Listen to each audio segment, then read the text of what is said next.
अस्सलाम वालेकुम स्टूडेंट्स। आज का जो हमारा टॉपिक है वो है इंट्रोडक्शन ऑफ बायोलॉजी के बारे में। तो इंट्रोडक्शन ऑफ बायोलॉजी में हम पढ़ेंगे कि बायोलॉजी क्या चीज़ है और जो साइंटिस्ट बायोलॉजी को स्टडी करते हैं उनको हम क्या कहते हैं। तो बायोलॉजी में सबसे पहले हम इसकी डिफ़ाइन देखेंगे। डिफ़ाइन में हम पढ़ते हैं बायो में कि study of living things is called biology. ज़िंदा जानदारों की स्टडी करने को हम क्या कहते हैं, बायोलॉजी कहते हैं। और इसको हम अगर लैटिन वर्ड में इसको डिस्क्राइब करें या डिफ़ाइन करें तो हम कहते हैं स्टडी ऑफ लाइफ, यानी कि लाइफ के बारे में स्टडी करने को हम क्या कहेंगे, बायोलॉजी, यानी कि ज़िंदगी को स्टडी करने को कहते हैं हम बायोलॉजी। और ऐसे साइंटिस्ट जो बायोलॉजी को स्टडी करते हैं उनको हम क्या कहेंगे, बायोलॉजिस्ट कहेंगे। Scientist of biology is called biologist. और बायोलॉजिस्ट कौन होते हैं, वो ऐसे साइंटिस्ट होते हैं जो deal with the living part of nature and non living things which effect on living things. यानी कि जो नेचर के अंदर नॉन लिविंग थिंग्स होती हैं वो अफेक्ट करते हैं लिविंग थिंग्स को, उनके बारे में वो स्टडी करते हैं, उनके बारे में जानकारी देते हैं हमें। तो इसको हम कहते हैं बायोलॉजिस्ट। ठीक है, अब बायोलॉजिस्ट में यहाँ पे हमने एक वर्ड पढ़ा है लाइफ, कि ज़िंदगी क्या है।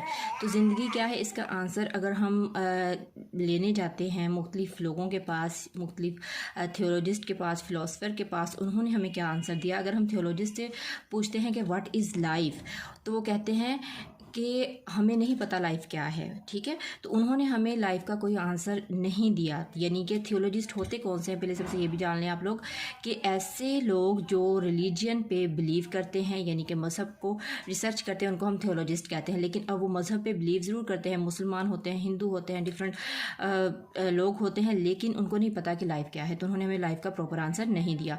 उसके बाद यही आंसर जो है वो गया, जो ये क्वेश्चन था फ़िलासफ़र्स के पास गया, और फ़िलासफ़र ने भी हमें ज़िंदगी की कोई डेफिनेशन नहीं बताई। ठीक है, लेकिन जो बायोलॉजिस्ट थे हमारे पास, उन्होंने हमें बताया कि लाइफ क्या होती है। तो उन्होंने लाइफ के बारे में कुछ करैक्टरिस्टिक्स दिए हमें। उन करैक्टरिस्टिक्स को देखते हुए हम कहते हैं कि ये जानदार हैं या ये चीज़ जो है वो ज़िंदगी रखती है।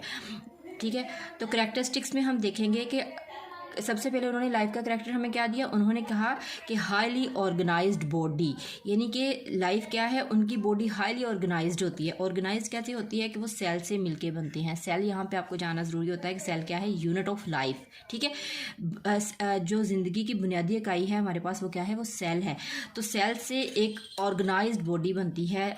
और सेल से अगर हम नेक्स्ट लेवल ऑफ बायोलॉजी भी पढ़ेंगे तो उसमें हम देखेंगे कि हमारे पास अगर हम सेल को जो है वो इकट्ठा करते हैं तो हमारे पास टिश्यू बनते हैं। टिश्यू को हम जो है वो ग्रुप बनाते हैं टिश्यू का, तो वो हमारे पास क्या बनते हैं, ऑर्गन बनते हैं। ऑर्गन से ऑर्गन सिस्टम बनता है। देन हमारे पास एक कंप्लीट इंडिविजुअल आता है और उनकी बॉडी हाईली ऑर्गेनाइज्ड होती है। ठीक है, उसके बाद कॉम्प्लेक्स एंटिटीज़ होती है, यानी कि ये जो है वो कॉम्प्लेक्स इनके स्ट्रक्चर्स होते हैं।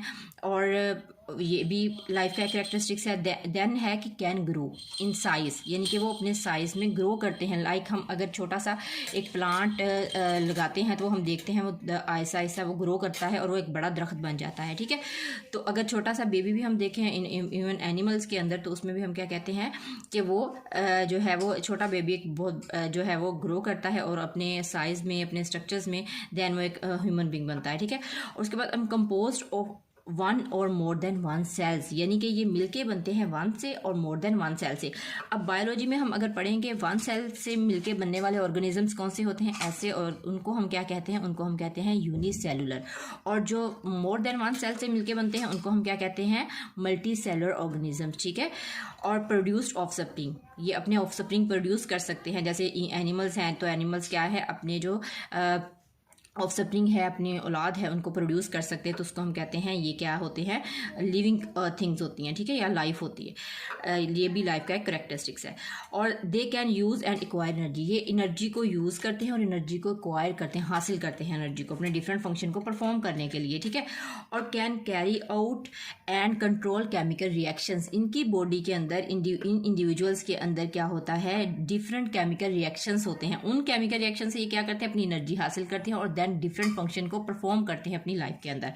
यानी कि अब केमिकल रिएक्शन की एग्जांपल क्या हो सकती है हमारे पास, for example anabolism, catabolism, metabolism. ठीक है, मेटाबोलिज्म एक्चुअली जो केमिकल रिएक्शंस हैं किसी भी जानदार के अंदर होते हैं और उन्हीं की टाइप है हमारे पास एनाबोलिज्म एंड कैटाबोलिज्म। ठीक है, तो वो जो डिफरेंट केमिकल रिएक्शंस हैं वो क्या करते हैं, एनर्जी को प्रोड्यूस करते हैं और वो एनर्जी जो जानदार है वो ही यूज़ करते हैं और अपने डिफरेंट फंक्शंस को वो परफॉर्म करते हैं। ठीक है, और रिस्पॉन्स इन देयर इन्वायरमेंट, वो अपने इन्वायरमेंट को रिस्पॉन्स कर सकते हैं। ठीक है, लाइफ क्या होती है, लाइफ में जो जानदार होते हैं वो इन्वायरमेंट को रिस्पॉन्स करते हैं। फॉर एग्जांपल अगर सर्दी होती है तो हम क्या करते हैं, हम मोटे कपड़े पहन लेते हैं। ठीक है, क्योंकि हमें सर्दी लगती है।